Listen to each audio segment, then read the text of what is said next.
எதிர் வேட்பாளர்களை தகாத வார்த்தைகளை கொண்டு பேசக்கூடாது என திமுக பேச்சாளர் கிருஷ்ணமூர்த்தியை அமைச்சர் துரைமுருகன் எச்சரித்துள்ளார். ஆனால் அவர் சொன்னார், அவர் நான் கட்சி விட்டு இன்னைக்கு இப்ப நீக்கிறோம். காரணம், ஒரு எதிர்கட்சியில வேட்பாளர் இருக்கிறவனை அதனை கையென்று பேசுவது கண்ணியமாகாது. அவர்கள் கட்சியில் அவர்கள் இருக்கிறார்கள், நம்முடைய கட்சியிலே நாம் இருக்கிறோம்.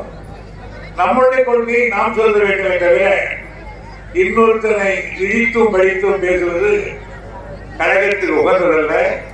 தம்பியத்தோடு நிறுத்திக் கொள்ள வேண்டும். இனி எந்த இடத்திலும் இப்படி எதிர்த்திருப்பவர்களை தகாத வார்த்தையால் அர்ச்சிக்க கூடாது என்று உறுதியோடு நான் தெரிவித்துக் கொள்ள கடமைப்பட்டிருக்கிறேன். காரணம், காமராஜர் அவர்கள் 67 விருதுநகரில் நின்றார்கள்.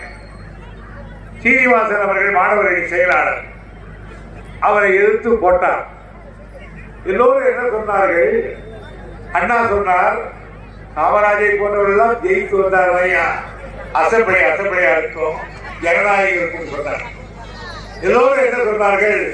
காமராஜரை தோற்கடிக்க முடியாது, ஒரு பேச்சுக்கு சீனிவாசனை போடலாம் என்று சொன்னார்கள். ஆனால் மாணவர் தலைவராக இருந்த சீனிவாசன் பெருந்தலைவர் காமராஜரை விருதுநகரிலே தோற்கடித்து விட்டார். அந்த இடம் தேர்தல் வருகிற காலத்தில் அண்ணாவோடு நாங்கள் எல்லாம் உட்கார்ந்திருந்தோம். கலைஞர் அவர்களோடு அண்ணா அவர்கள் சாப்பிடவே இல்லை.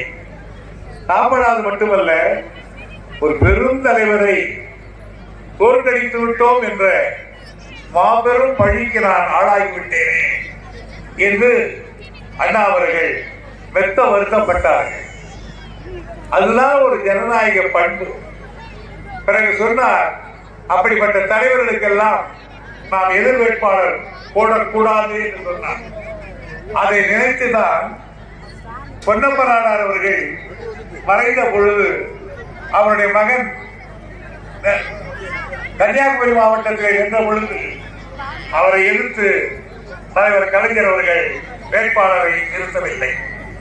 அந்த கண்ணியங்கள் வளர வேண்டும்.